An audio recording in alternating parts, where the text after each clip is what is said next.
T'as vu comme j'ai bien fait? Ouais, c'est classe. T'as vu, il y a même ton nom et tout, hein. Bah, j'ai vu, bah oui, merci. Oui. Allez. Pascal Dinka, bonjour. Bonjour. Comment ça va? Bah, super, super bien. Ouais. T'es à Bouge Paris, pas. là? Tu me disais que t'allais bosser un petit peu. Mais bon, Ouais, ouais, ouais. On on est fait des voix enfermé. un peu. Ouais, c'est bien. Heureusement qu'on fait des voix. Ouais, il y a encore ça, ouais. J'étais avec Léopold Inser aussi, qui fait pas mal de voix. Elle me disait que heureusement qu'il y avait encore les studios qui étaient ouverts, etc. Pour faire ça, parce qu'effectivement, sinon, bah, tout ce qui est de la scène, eh ben, c'est fini, quoi. Ah, c'est foutu. Surtout que toi, il y a une pièce en cours avec Olivier Marchal qui est prévue, qui était prévue de tourner, etc. Et ouais. On aurait dû Ouais. attaquer ouais, au mois de décembre. Ouais. Et alors, on sait pas trop ce qu'il en est là pour l'instant des réouvertures de théâtre. Bah, écoute, vu que les lieux de culte vont ouvrir, je pense que les Mais lieux de alors ça, culte, c'est sûr. J'ai vu ça en diagonale ce matin, mais ça y est, c'est sûr ça?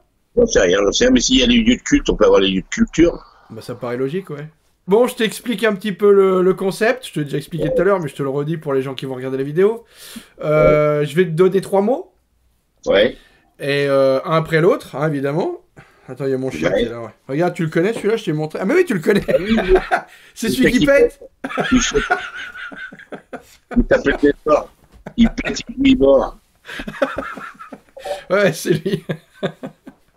Bon, alors je vais te donner trois mots et Ouais, un après l'autre, voilà, et tu vas me dire ce que ça t'évoque. d'accord. Et puis si ça t'évoque rien, tu me le dis, puis on essaie d'en trouver un autre, c'est pas grave. D'accord. Allez. Alors toi, j'ai pas fait exprès, mais Ouais. tu vois, tous tes trois mots, je peux te le dire déjà, ils sont en P, ils commencent par la lettre P, comme Pasquale et comme Pacou. Bon. T'as vu? C'est pas fait exprès, mais tu vois, ils sont tombés comme ça. Comme pète ton chien. Comme quoi? Pète ton chien. Ouais, voilà. Bon, t'es prêt? Le premier mot? Allez, let's go, let's go. Allez, premier mot, partage. Ah, Qu'est-ce que ça t'évoque, partage? bah, le théâtre. Ouais, ouais, Le théâtre, le partage, le théâtre, le jeu. ouais. S'amuser avec des gens sur un plateau, s'amuser avec des gens en face du plateau. Mm. C'est vrai que ces temps-ci, on peut pas trop partager, on est puni à la maison. On partage. Alors, on essaye de partager autrement en faisant de la musique, par exemple. Moi, je fais de la Ouais, musique où comme on ça. discute. Voilà. Mm. Enfin, ça va, on se parle. C'est vrai qu'on quitte un peu le virtuel en se parlant comme ça, en se voyant, en se visionnant. Ouais, Mais c'est quand ouais. même, ça devient frustrant quand même. Ah, ça commence à devenir long, ouais. Il y a Mélanie Baxter-Jones qui me disait comme toi, qui me disait on s'échange des photos, des musiques, et on voyage comme ça. Elle était tombée sur Voyage, justement, Ouais. et elle me disait, bah voilà, comme on peut plus voyager quand on est bloqué chez nous, et ben on s'envoie effectivement, comme tu dis, des musiques, des musiques Oui, ou mais des c'est ça, photos, des trucs. et puis, du coup, ça nous force justement à aller un peu plus loin, à inventer, à réécrire, à recomposer, et donc y partager après avec les autres Ouais, nos sentiments, nos ressentiments. ouais. Et c'est pas mal aussi, mais bon, faudrait pas que ça dure trop longtemps. Je préfère partager avec toi, par exemple, jouer à la guitare derrière, en jouant en direct. Ouais, c'est vrai, c'est vrai. C'est vrai que ça serait mieux, ça serait mieux. Mais bon, ça va revenir. Oui, bien sûr. Mais le partage, comme tu dis, en plus, c'est ça, on est frustré, nous, on se rend compte en fait qu'on a vraiment besoin de ça, de liens sociaux réels. Bien sûr. Nous qui sommes sur scène, etc., on se rend compte que c'est au-delà d'un métier, c'est une nécessité vitale presque d'aller à la rencontre des gens et de partager, justement. On Mais a oui, besoin de ça. c'est primordial. Comment on devient fou. Mm, mm. Et puis on grandit pas, on n'évolue pas. Je veux dire, un homme seul, j'imagine Robinson toute sa vie, hein, enfin, le nombre d'années qu'il a passé sur son île, il a rien à pouvoir partager sauf avec vendredi à la fin. Mhm. Mais tu vois, Ouais. partager un morceau de pain, partager un morceau de sauce, partager une blague, un truc, tu vois. La solitude, c'est une torture, quoi. Bah oui, tu sais, tu me disais, tout revient, tu sais, tu dis la différence qu'il y a entre un frisbee et puis un boomerang, tu vois. Le Ouais. boomerang, c'est pas ton ami, quoi. Tu comprends le truc. Il n'y a pas de Ouais, partage. ouais, c'est ça, c'est ça. Le boomerang, il revient toujours à toi, quoi. Ouais, voilà. Hein. Mais il n'y a personne qui te l'a envoyé, tu te l'envoies tout seul. Tu te l'envoies tout seul, c'est ça, ouais. Ah, c'est pas mal, c'est une belle image, ça, tiens. Ouais. Sur l'histoire d'échange. Mm. Ouais, et le partage, sinon, ces temps-ci, dans la société, tu penses que c'est quelque chose à la mode? Le partage, Euh, en moins, hein. hein? Hélas, je crois de moins en moins, hein. On est quand Ouais, même, on devient individualiste, non? ouais. C'est ce que tu ressens? Bon, ça se voit, donc tu ressens pas, toi? Si, si, moi, tu sais ce que je pense, hein. Ouais. Ouais, ouais, non, mais tout à fait. Oui, évidemment, c'est vrai que on parle presque de solidarité aussi quand on pense au partage dans ce sens-là. Et, Oui. la solidarité, c'est pas forcément une valeur qui est très à la mode. Non, et puis si tu veux, la solidarité, on l'a vu sur le premier confinement, elle durait de 20h à 20h05, tu vois, en applaudissant aux 3 infirmières qu'on a oublié tout de suite après. Ouais, c'est ça. Il y a un côté complètement faux cul, tu veux dire? Enfin, ou en tout cas, Il y a- futile. non, il y a un côté, j'essaye de me dédouaner Mm. en tapant dans mes mains pendant 5 minutes. Ouais, ouais. Et il y a pas mal de gens qui disaient ça, c'est-à-dire que si tous les gens qui avaient applaudi les infirmières les avaient accompagnées quand elles sont descendues dans la rue, elles auraient eu gain de cause rapidement. Ah ben, c'est sûr, oui. Ouais, ouais. Ça, par contre, c'est une chose, ouais, ça, on sait pas faire ce genre de partage. C'est ça aussi le partage, ouais. C'est s'occuper des autres, en fait, c'est l'altruisme un petit peu. Oui, voilà, c'est ça. Et c'est arrêter de se regarder le nombril. Regarder celui des autres, de nombril. Il y a des très beaux nombrils. C'est vrai. Même en hiver. Moi, j'ai l'impression que le seul partage qu'on trouve, c'est sur Facebook, toi. Tu partages les infos. T'appuies sur- tu cliques, c'est le plus facile, hein, comme ça, tu risques rien. Ouais. Le point partagé, ouais. Ouais, Des conneries, toi. Souvent, tu partages des conneries. Des trucs. ouais, et Mais- puis c'est pas très efficace pour enfin, je sais pas si ça aide bien les gens, au final. Je sais pas, c'est Bah, pas très concret. ça aide peut-être à informer sur certaines choses, mais tu sais, comme on sait que les réseaux sociaux, ça devient de plus en plus n'importe quoi. Je sais Ouais. pas si c'est un bon partage. Des fois, à ce moment-là, tu préfères ne pas partager. Ouais. Je dis, Ouais. c'est pas content que regarde pour moi, c'est de la connerie. Ouais. C'est pas la demi-connerie. Mais oui, mais je pense que c'est de l'éducation, le partage. Mm. Enfin, moi, j'ai été élevé dans ce truc-là, et partager avec les autres, pas tout garder pour moi. T'avais des frères et sœurs, toi, quand t'étais Les petit? deux soirs. Ouais. Donc le partage, forcément, à ce moment-là, c'est obligatoire quand quand t'es dans une fratrie. Moi, je fais partie d'une génération où moi j'ai des sœurs qui sont beaucoup plus âgées que moi. Ouais. Donc, moi, quand je suis arrivé, bon, en plus j'en ai une qui est handicapée, donc quand je suis arrivé, la plus grande avait quand même déjà 10 ans de plus que moi, donc c'est plus la même chose. Ouais, vous avez pas. C'est quand vous êtes adulte après que vous partagez plus de choses. Faut attendre 20 ans. Ouais, c'est ça. Ouais, c'est 20 ans après, c'est Alexandre Dumas, tu sais, c'est les Trois Mousquetaires 20 ans après. Faut attendre c'est 20 Pour ton deuxième mot, mon Pacou, Ouais, je pense qu'on peut faire une passerelle. C'est comme je te dis, c'est Oui. encore passerelle. passerelle. Ouais. C'est encore un mot P d'ailleurs, et c'est pouvoir. Le pouvoir. Qu'est-ce que ça t'évoque, le pouvoir? Le danger. Le danger, direct. Ah bah écoute, actuellement c'est ce qu'on voit. Oui, pour moi, les gens qui ont le pouvoir, ils sont dangereux. Ouais. Là, on voit aux États-Unis les mecs qui sont en train d'essayer de qui va avoir le pouvoir, ils sont dangereux. Ouais. Là, le blondinet, là, avec sa permanente, là, lui, il veut pas le lâcher, le pouvoir. Non. Et il est dangereux. Il est dangereux. Ouais. Donc, non. Ouais, le pouvoir, c'est un mot quand même qui... Enfin, le pouvoir, c'est un mot qui me fait peur. Pouvoir, c'est quelque chose qui peut être bien. Voilà. Pouvoir faire quelque chose, pouvoir aider, mais avec le devant, oh, Oui, oui, le mot tout seul, effectivement, c'est pouvoir. Ouais. Donc après, ça t'évoque. Ouais, c'est moi qui ai rajouté le, mais il n'y a pas le. mais c'est bien, non, mais c'est bien parce que ce le change tout. C'est le change tout, ouais. Entre le pouvoir et pouvoir, le pouvoir des, Mhm. pouvoir sourire, pouvoir, comme disait le chanteur, expatrié en Amérique du Sud, pouvoir donner, je sais plus, c'est pas Ah, c'est Florent Pagny? Ah ouais, c'est Florent Pagny. Il est en Patagonie, je crois, lui. Ouais, oui, c'est ça. Ouais. C'est ça. Ouais, ouais, avec, Ouais. Ouais. Et ouais, c'est bien, il lève des lames, il fait de la laine. Il fait des pulls. Nul. Pulls Oui. en paix. Mais, le power. Ouais. Ouais, en anglais, power, c'est autre chose encore, mais. Et dans nos métiers, il y a pas. Est-ce que. Enfin, dans la vie, dans la société, pas forcément dans nos métiers d'ailleurs. Dans la vie en général, on est contraint par le pouvoir. Le pouvoir dépasse les règles ou les lois. Les lois que les humains voudraient édicter. Est-ce que le pouvoir outrepasse toutes ces règles-là? Je crois, mais des Le fois. pouvoir permet, le pouvoir permet de tricher en fait. Ah ben.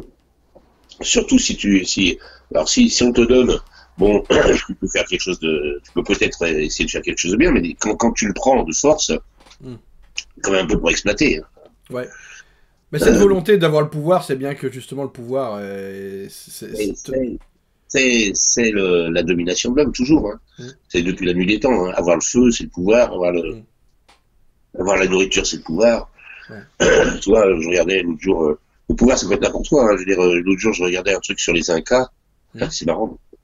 Et le pouvoir pour eux, c'était avoir à manger, quoi. C'est eux qui, l'argent, ils s'en foutaient, ils avaient des trucs en or, ils savaient même pas ce que ça représentait. Le pouvoir, c'était la bouffe. Ouais. Voilà. Et ils avaient des stocks de bouffe, mais énormes, inimaginables. Ouais. Si on avait ça maintenant, on pourrait nourrir tout le monde, quoi. Ouais. Et ben ça me fait penser, ce que tu es en train de dire justement me fait penser à Jeff Bezos. On parle pas mal d'Amazon et on se disait que ce mec-là, justement, avec la quantité phénoménale d'argent qu'il a amassé à son nom propre, c'est-à-dire un individu pourrait nourrir la planète entière, en fait. C'est-à-dire que si cet homme le décidait demain d'un claquement de doigts, il nourrit tous les gens qui n'ont pas mangé. Ouais. C'est tranquille. Et puis ça le fait même pas broncher, toi. Ouais. C'est ça le pouvoir aussi. Mais oui, tu sais, c'est ce que disait, si tu parles des médias, tu parles de Bolloré, toi, qui, assis sur le bord de sa piscine en buvant ses cocktails, il regarde mourir l'Afrique, toi. Oui, c'est ça, c'est le pouvoir. Le pouvoir, bien sûr, il a le pouvoir, il a les ports, il a les présidents, il a tout. Ouais. Et alors, là, pour le coup, la passerelle va se faire entre ton deuxième et ton troisième mot, je vais te dire, parce que là, c'est clair. Le troisième mot, c'est punir. Oula. Pouvoir punir. Le pouvoir nous punit. Ouais, et puis la punition, alors punir, aujourd'hui, c'est Maxime Vandelair qui me disait, quand je l'ai eu il y a 2-3 jours, là, il me disait, on est tous punis. Je sais pas qui c'est qui a fait une connerie, mais on est tous punis à la maison, on n'a pas le droit de sortir, tu vois. Il y a ce côté un petit peu comme ça, en ce moment. J'adore ce mot puni. Et c'est ça me fait toujours penser à Papy fait la résistance quand l'ermite il arrive, vous serez tous punis. Ouais, puni, voilà, c'est ça. J'ai l'impression d'être un môme, quoi. Quand on était punis, on allait au coin. Ouais. C'est pas agréable, hein. Bah alors, tu sais, la première punition quand on a été enfermé, je me suis dit bon, on est enfermé, même si la comparaison est quand même assez lointaine, mais je me dis bon, on est en tôle, on est enfermé, on est en tôle, on n'a pas le droit de sortir, on est puni, mais une fois qu'on nous a laissé sortir, nous, par exemple, dans nos métiers, on nous a laissé sortir en nous empêchant de pouvoir travailler quand même. Donc, c'est-à-dire que tu étais libre, mais tu n'avais le droit de rien faire. Et c'est ce que me disaient des fois des copains qui étaient immigrés, qui venaient, ils étaient libres dans une prison dorée, mais dans une prison quand même. Tu sais, c'est le prisonnier, quoi, la série. Ouais, c'est ça. Prisonnier P, encore un P. Ouais.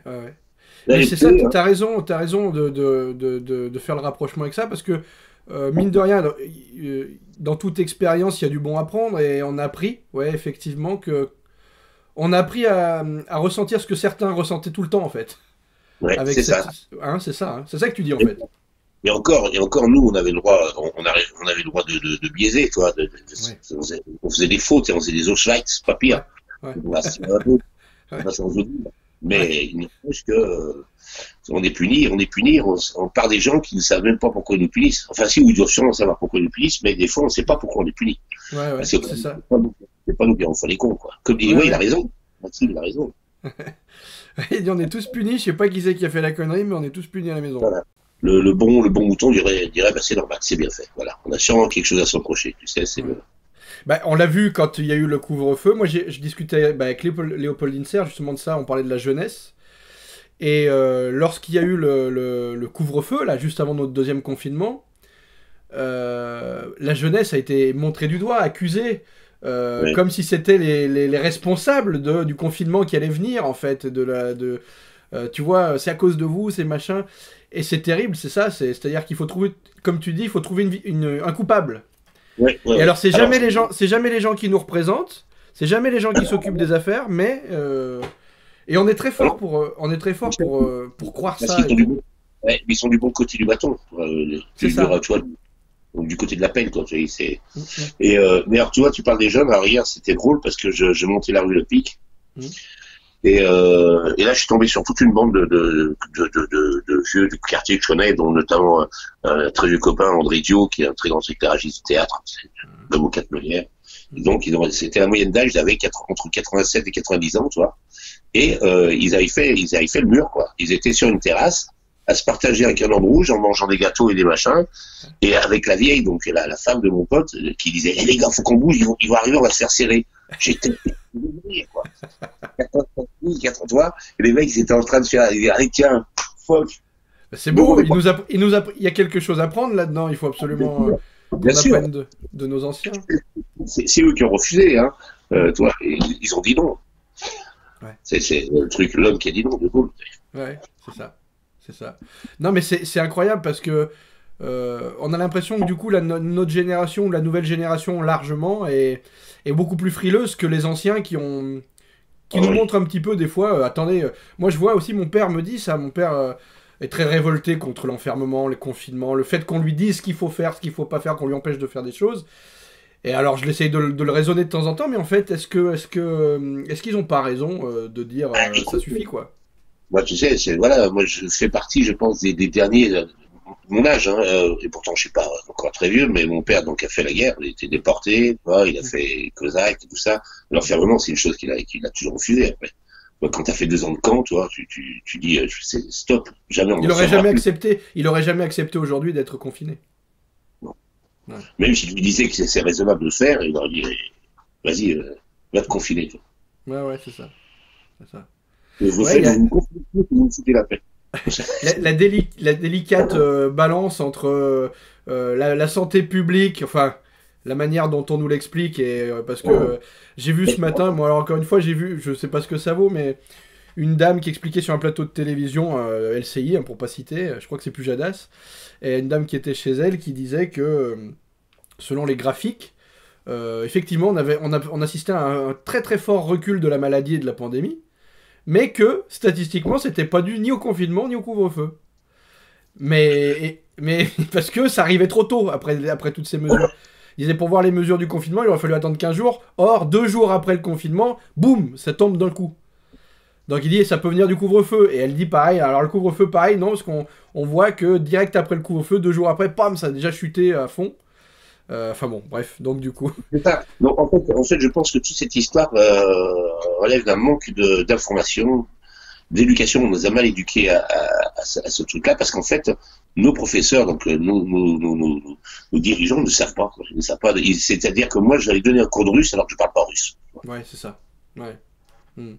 Donc, eux sont pas qualifiés pour nous expliquer ce qui se passe en fait, c'est ça. Ah non, et c'est ça, et là donc le terme de punition je le trouve injuste parce qu'on punit quelqu'un parce qu'on ne sait pas ce qu'il faut faire. Oui, c'est ça. Il y a un côté, oui, ça ressort souvent ça, le côté amateurisme et le côté on fait un peu comme ça vient, comme on peut. En même temps, je t'avoue, hein, très clairement, je voudrais pas être au gouvernement en ce moment. Ah bah attention. Mais c'est vrai que bon, les mecs, on leur a pas mis le couteau sur la gorge pour y aller. Ils y vont, et il faut qu'ils assument un petit peu, quoi. C'est un métier, hein, c'est plus une vocation. Je rêve, c'est une vocation, c'est plus une vocation. T'as raison. Et c'est un peu le problème aussi, certainement. Oui. La politique comme métier, c'est un problème, ouais. Ah bah il y a des gens, tu sais, ils sont politicards, hein, ils ont la retraite déjà avant d'avoir commencé à travailler. Non, ce que je veux dire, c'est que par contre, j'aimerais pas qu'ils nous déconfinent parce que c'est fait de Noël, pour que ça replonge et qu'on recommence encore 3 mois, toi. C'est le risque. Ah, oui, je préfère alors à ce moment-là être resté puni. Et après, c'est fini, quoi. Ouais. Après, voilà, c'est bon, là, j'ai fait ma peine, foutez-moi la paix, toi. Ouais. Voilà. Mais je crois que les gens vont. T'as vu, il y a déjà eu des manifs et tout qui ont bravé le confinement de toute manière. Je pense que les gens supportent plus. Ils supporteront pas longtemps de rester enfermés de toute façon comme ça. Ah bah c'est sûr. C'est sûr. Nous on le fait. Hein. Moi le premier, je suis hors la loi de ce côté-là. Parce que... Non mais tu vois, regarde, parce qu'on me permet d'aller travailler, toi, je peux me tourner de Lyon pour venir à Paris et puis aller dans le sens demain, toi. Mais pour une fois que le théâtre, je veux dire, pour une fois que le travail nous permet d'être libre. Oui, c'est ça. C'est incroyable. Hein. C'est le fait de travailler qui nous permet d'être libre. Elle est belle, elle est incroyable cette image. C'est un peu quand même du foutage de gueule quand même. Parce que généralement, le travail, tu sais, c'est le latin, c'est la torture, quoi. Tout à fait, oui. Ouais. Torturer le travail. Hein. Je suis un plus bel homme, c'est ça. Ouais. Mais nous, on fait un travail particulier puisqu'on est dans un travail plutôt. Ah mais pareil, on n'est pas venu par hasard là-dedans, quoi. Attends, nous on dit pas on dit qu'on joue. Oui, c'est vrai. On va jouer. Donc c'est pas même si c'est nous, si c'est vraiment énormément de sacrifices, énormément mais on joue. Mhm. On joue à faire semblant, on joue. Tu sais, moi, ce que je dis, je suis comédien pour pouvoir nourrir ma schizophrénie, quoi, pour pouvoir nourrir tous les gens qui habitent chez moi, parce qu'il y a du monde. Tu vois. C'est ça. Donc, faire comédien, ça permet voilà, je suis tout à la fois, je peux mourir, je suis mort, je sais pas, déjà 100 fois, quoi. C'est vrai. C'est incroyable, ouais. Des tonnes de gens que j'embrasse à la fin à la fin de la pièce. On est des enfants. Les enfants, ils font ça, quoi. D'un seul coup, ils deviennent spationautes, ou ils deviennent des Indiens, et puis juste après, hop, ils deviennent un chien ou ils ont envie. Et voilà. Nous, on travaille pas, on joue, mais c'est du. Voilà. On fait ça toute notre vie. C'est vrai que c'est pour ça que c'est un métier à part aussi. Hein. C'est un métier à part. On a la chance de le faire, mais c'est parce on s'est battu pour avoir ça. Moi, je sais que j'ai sacrifié beaucoup de choses de ma vie pour pouvoir avoir le droit de jouer. Ouais, bien sûr. On a un truc bien qui s'appelle le statut d'intermittent qui en ce moment est en train de, pareil, ramasser sévère avec cette période. Le nombre d'amis qui sont à la rue, c'est sûr. Ouais, c'est dramatique. Mais même moi je suis pas, j'ai pas ton expérience, mon Pacou, mais je suis intermittent depuis 2006. J'ai jamais perdu mon statut. Je l'ai toujours gardé. Cette année, je me demande comment je vais faire parce que je dépends pas mal des planches, du spectacle vivant, et y en a pas quoi. C'est ça. Ah, tu vois. C'est ça. Non mais je te dis, c'est cette fausse liberté qu'on te donne. On te dit, mais tu regardes, t'as le droit de sortir, mais t'as pas le droit de travailler. Ouais. T'as pas le droit de faire ton boulot. Ouais. Et alors j'étais avec Yvan Gouillon juste avant toi et il me disait, et en plus ce qui est très impressionnant ces temps-ci, c'est qu'on a vraiment alors on nous a déjà dit qu'on n'était pas essentiel, bon ok, oui. Mais aujourd'hui là on en est même à l'étape où on ne parle même plus de nous, c'est-à-dire qu'on n'existe plus.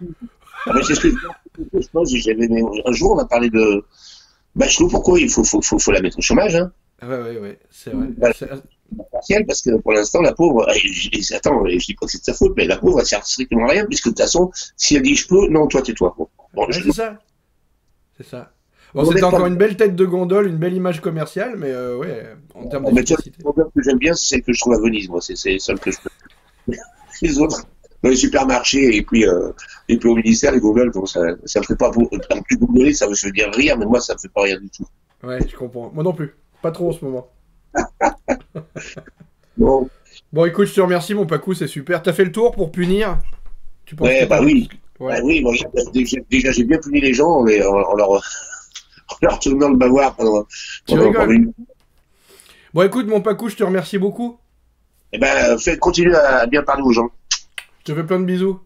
Oui, on se voit bientôt. On se voit bientôt, à plus tard. Ciao.